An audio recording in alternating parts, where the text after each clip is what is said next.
नमस्कार, जय सिया राम। कैसे हैं आप सभी? आशा करती हूँ अच्छे होंगे। भाइयों और बहनों, मैं भी ठीक हूँ। तो मेरी कथा, धनुष यज्ञ चल रहा है, सीता जी की का स्वयंवर। तो कल की कथा मैंने आप सभी को सुनाई कि किस तरह से लक्ष्मण जी क्रोध में आते हैं, क्षत्रियों का अपमान होता है, राजा जनक जी करते हैं। फिर उसके बाद श्री रामचंद्र जी प्रेम से उन्हें बुला के अपने पास समझा के बिठाते हैं और विश्वामित्र जी सही अवसर का इंतजार कर रहे थे। जैसे ही मुहूर्त उनको सही मिला और उन्होंने राम जी को आदेश दिया। और अब आगे की कथा मैं आप सभी को अब सुनाती हूँ। प्रेम से सुनिएगा भाइयों और बहनों। अच्छा लगे तो लाइक कमेंट जरूर कीजिएगा। श्री रामचंद्र जी का नाम लेके शेयर भी कर दीजिएगा। हाँ, तो आगे सुनिए।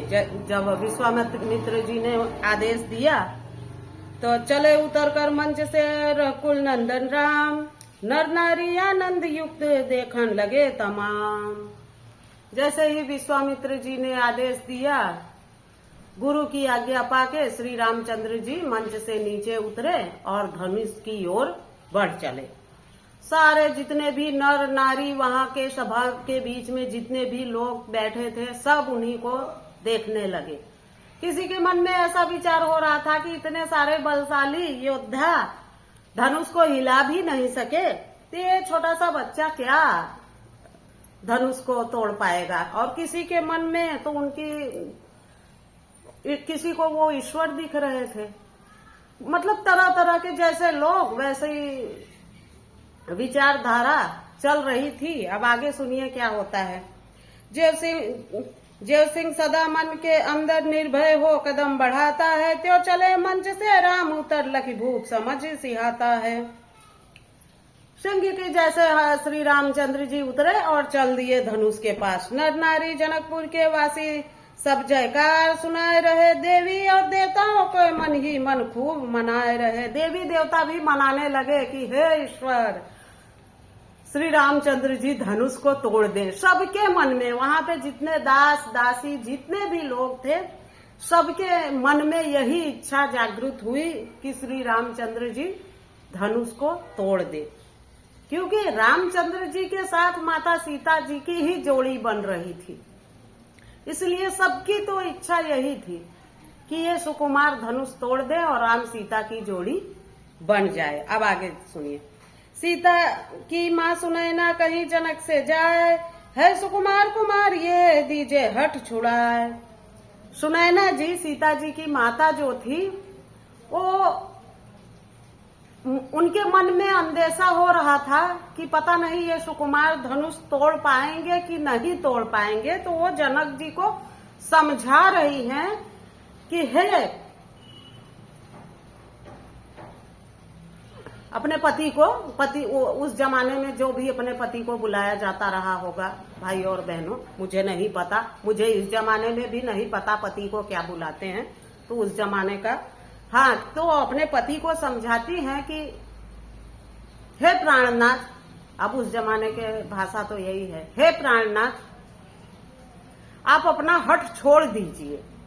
ये बाल सुकुमार धनुष नहीं तोड़ पाएगा। उनके मन में ऐसी अंदेशा हो रही थी, तो उनको समझा रहे हैं। जिस कठिन धनुष को रावण भी हाथों से न छूकर दूर रहा, उस वाणासुर ने नहीं छुआ जो ताकत में था चूर रहा।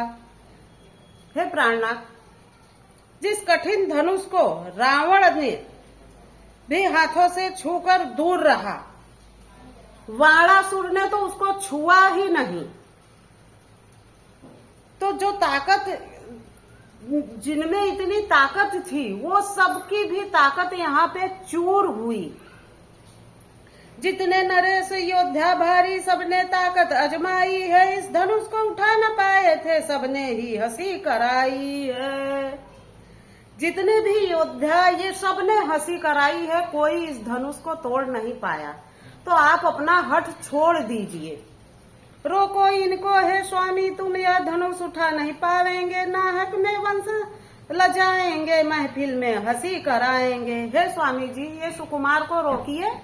जब इतने बड़े बड़े योद्धा धनुष का कुछ नहीं कर पाए, तो ये सुकुमार नहीं तोड़ पाएंगे आप इन्हें रोकिए, क्यों इनके खानदान की हंसी उड़े और क्यों हंसी उड़वाते हो, छोड़ दीजिए। सुने सुनैना के वचन जनक भूप सुजान, एक सखी कहने लगी रानी दो कुछ ध्यान, चिंता त्याग्यो हृदय से रघुवंशी बलवान, रामचंद्र तोड़े धनुष सत्य वचन लो मान। तो रानी सुनैना को एक उनकी शुभ चिंतक सखी थी, वो समझाती कि है रानी आप चिंता मत कीजिए, इस धनुष को तोड़ेंगे तो श्री रामचंद्र जी ही तोड़ेंगे। ऐसा वो बोल रही है माता सुनैना को कि माता सुनैना जी आप टेंशन छोड़ दीजिए, शांति से बैठिए और इस धनुष को तोड़ेंगे तो श्री रामचंद्र जी ही तोड़ेंगे, बाकी कोई नहीं तोड़ सकता। सुन वचन सखी ने रानी के मन में भारी विश्वास हुआ, दुख निशा हटी मन अंदर से सुख सूर्य का हृदय प्रकाश हुआ।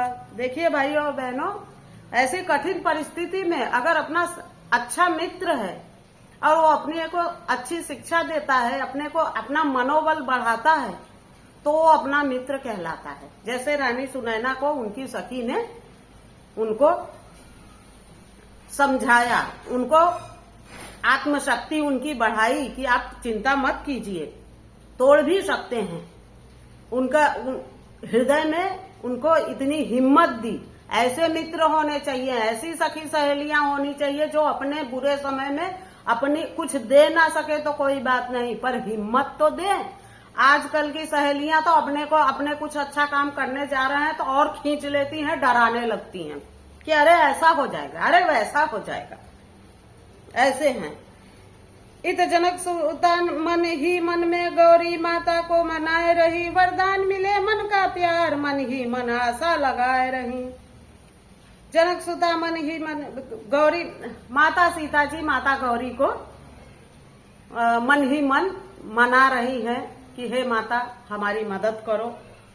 देख रही श्री राम को देवी देव मनाए, लगी लगन देवी चरण बैठी आस लगाए। माता सीता जी माता गौरी को प्रार्थना कर रही हैं कि धनुष इनसे उठ जाए, और माता गौरी की ही प्रार्थना में लगी हुई हैं।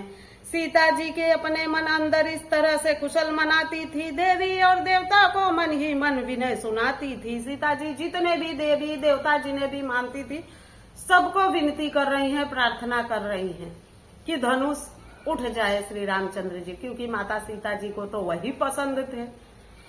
इत राम देख सीता को सब भाव हृदय का जान लिया, जो लगन हृदय में लगी हुई वह भाव सभी पहचान लिया। ऐसे प्रेमी प्रेमिका होना चाहिए भाइयों और बहनों। श्री रामचंद्र जी ने सीता जी को के हृदय की बात को जान लिया कि कितनी लगन है, कितना प्रेम है इनको मुझसे। और फिर जहाँ धनुष रखा शंकर का वहाँ रामचंद्र जी आए हैं, देखा है नजर घुमा करके जो भूप वहाँ छवि छाए हैं।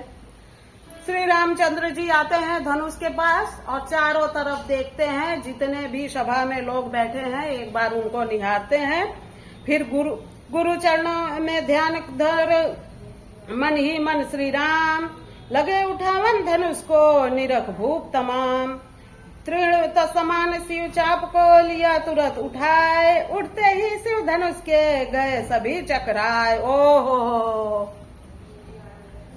क्या सीन है, क्या सीन है भाइयों और बहनों। गए श्री रामचंद्र जी और सबको प्रणाम किया, फिर गुरु को अपने प्रणाम किया, और जैसे तिनका उठा के, ऐसे जैसे तिनका होता है ना, वैसे तिनके के जैसे धनुष को उठा के और खड़े हो गए श्री रामचंद्र जी। शिव धनुष के उठाते ही फौरन सब राजा अचरज में छाए गए, जो साधु चित्त थे हर्षाए, जो कुटिल थे वो थे शर्माए। शिव धनुष को जैसे ही श्री रामचंद्र जी ने उठाया, जो साधु थे वो तो प्रसन्न हुए, हर्षाए, दिल में एकदम लहर घूम उठी।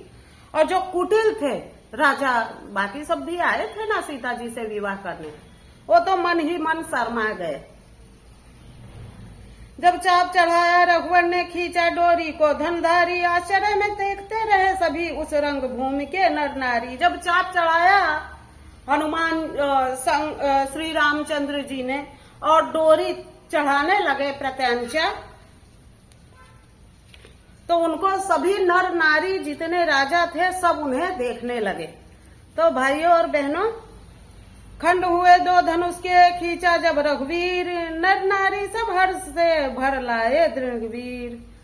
वो धनुष को उठा के और उस पे प्रत्यंचा जो डोरी थी वो चढ़ाने लगे और इतने में धनुष खंडित हो गई, टूट गई और गिर गई नीचे।